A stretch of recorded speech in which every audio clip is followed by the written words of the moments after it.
1. Meet the minimum age and driving experience requirements, usually 21 years old with at least 1 year of licensed driving experience in the US or 3 years if under 25. 2. Have a valid US driver's license. 3. Pass a background check which includes a review of your criminal record and driving history.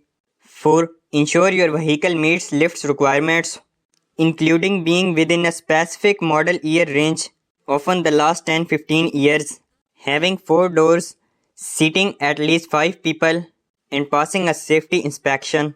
6. Pass a vehicle inspection usually required at a Lyft approved inspection center or a local mechanic. 7. Own a smartphone to use the Lyft driver app for accepting rides, navigating, and tracking your earnings.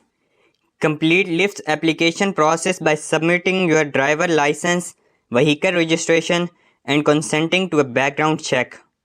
Be aware of any additional requirements for your city or state, which may include fingerprinting, a business license, or additional driver training. Once you pass all these steps, Lyft will notify you when you are approved to start driving.